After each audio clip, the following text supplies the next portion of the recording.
Yeah, thank you all very much for attending this session about the future of seafood and aquaculture. It's a very broad topic, obviously, but I try to be concise and provide you a bit of a background of the future of seafood and aquaculture on the African continent. Yeah, so I prepared a presentation and let's go through it. So my name is Remko Oosterveld. I'm the GDN Label Aquaculture Key Account Manager at GLOBALG.A.P.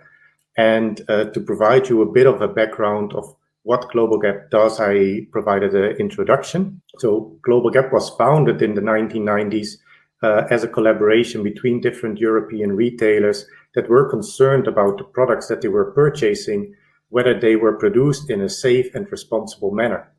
So GAP stands for Good Agricultural Practices, and GLOBALG.A.P is the worldwide standard that assures them. So GLOBALG.A.P, we write standards which consist of specific criteria looking at, for example, food safety, environment, animal health and welfare, and workers' occupational health, safety, and workers' welfare.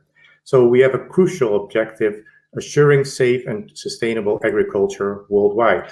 So we set standards for different agricultural practices, tea, for example, but also fruit and vegetables, flowers and ornamentals, also aquaculture, where this presentation is all about, and livestock. So what we do, we develop voluntary standards, which then can be applied by producers all around the world. Yeah, and often these, as I mentioned, these standards are being developed in collaboration with retailers and producers, as well as other stakeholders in the supply chain, and therefore it creates market access because the standard is being recognized globally. As I mentioned, we work together with our members, which consist of different organizations within the supply chain. And in that way, we create private sector incentives to make agriculture more safe and sustainable. And eventually, we hope that we, with our contribution, make the world a better place to live for our children. GLOBALG.A.P is really set up globally with more than 200,000 producers worldwide in over 135 countries. So back to our topic, seafood. So where does our seafood come from? I included this graph of the FAO, which gives a very good representation of whether our seafood is being caught from wild stocks or being farmed. And if you look at the top horizontal line in orange, it shows the volume of seafood from captured fisheries. The horizontal line below that in dark blue is the total amount of seafood originating from captured fisheries directly used for human consumption. And there's of course a difference between the two lines, as some of the seafood that we catch is used for livestock feed or aquaculture feed or other industries such as cosmetics and so on. And the diagonal line on this graph represents aquaculture, so seafood coming from aquaculture, which has seen a huge increase in the last 30 years. And striking from this image is that the volume originating from seafood from captured fisheries is not increasing anymore. So we are fully exploiting or over-exploiting our stocks. And as the population, the global population continue to grow and people are on average becoming more wealthy, the demand for seafood will increase. And the only option to supply sufficient seafood to satisfy this demand is through the farming of seafood. So maybe I don't need to mention it, but seafood is a very important source of animal protein, which are low in saturated fats, carbohydrates, cholesterol, and include a wide range of essential micronutrients. So seafood therefore offers an effective source for our food security. So if we look at the African continent, where do they get their seafood from? So the orange graph represents seafood originating from captured fisheries, and the light blue-greenish part is the aquaculture source of seafood. And we see that there's still an increase in captured fisheries, which is different than when we look at it at a global perspective.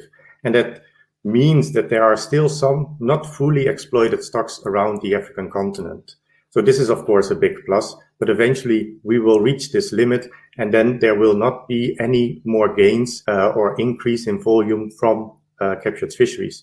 And there, from the 20,000s, you see aquaculture increasing in its percentage of the total seafood which is locally produced. If we look at the supply and demand on the African continent, we see that there is a gap. So if we look at the locally produced seafood, it does not meet the demand for seafood on the African continent, which means that Africa is a net importer of seafood in volume.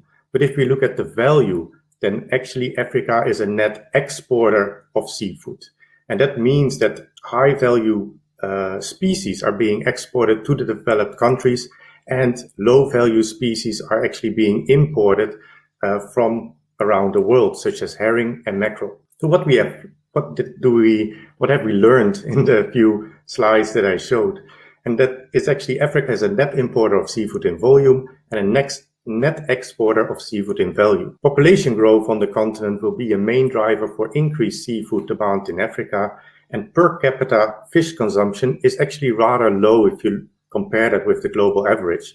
And there, if you stimulate fish consumption, you can actually increase the demand of seafood even further. So wild-caught fisheries is expected to grow only minimally, and sustainable aquaculture production will have a large role to play in the future if we want to produce the seafood locally. So I discussed this already in the previous panel discussion, and public perception of aquaculture has often negative environmental opinions, you can say. So aquaculture is often associated with negative environmental impacts.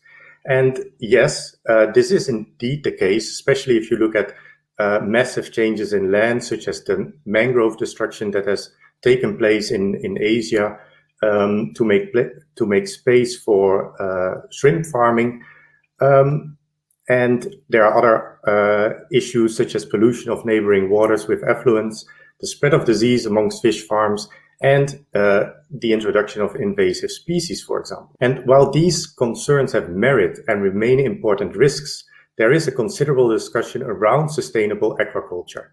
And the FAO mentions that sustainability has now been recognized as the principal goal of aquaculture governance by governments all around the world. So governments have a role to play in telling the people or allowing aquaculture in places where they don't cause environmental harm. Seafood and aquaculture are actually very important for a huge percentage of the global population. It's a source of household income, a source of food and essential nutrients. Seafood is a highly traded commodity, so even if you produce more than locally can be consumed, you can easily share it, trade it on the global markets. It's a driver for economic growth.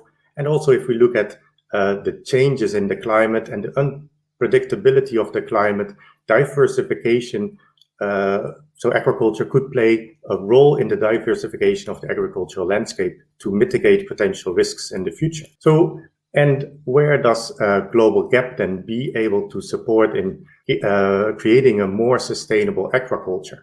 So we have been working since 2004 on aquaculture standards, and we have followed international guidelines like the FAO, ISO, the ILO, International Labour Organizations, and the OIE, which has issued an aquatic manual on health and safety. They created a manual indeed for animal health and welfare.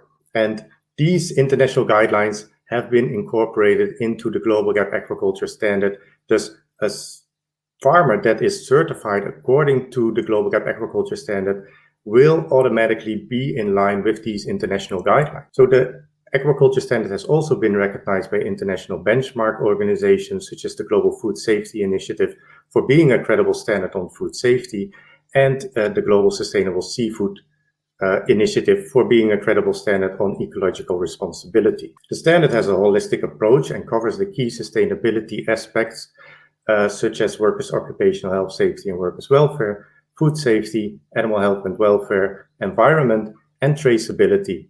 And traceability is, of course, a key element along the supply chain because it provides you transparency along the supply chain in case there are any issues related to food safety or any other related issues due to the production of seafood. So the standard is a universal standard that can be applied to any production system, whether it's a freshwater system, a saltwater system, in net cages, ponds, or recirculating aquaculture systems, and can be applied to any aquatic species, whether they are finfish, crustacean, mollusks, or seaweed. Based on demand, GLOBAL.A.P launched a consumer-facing label in 2016 for retailers to really show that they are sourcing responsible produced aquaculture products, and for producers to communicate that they are farming in a responsible and safe manner. So the GDN label stands for Certified Responsible Farming and Transparency. And on the element of transparency, I would like to dive in a bit. So every certified company has a unique number, which can be translated into a QR code or can be typed in manually on ggn.org. And this number will lead the consumer to additional information about the processor or the producer. And this element of transparency is very important for building a trustful relationship between the farmer and the consumer. So to wrap things up, the discussion. So what is important to build a more sustainable, traceable, and profitable seafood supply chain? So Africa's resources are underexploited if you are comparing that with the global average. So there's huge amounts of public water bodies that can be used for cage farming of tilapia, for example.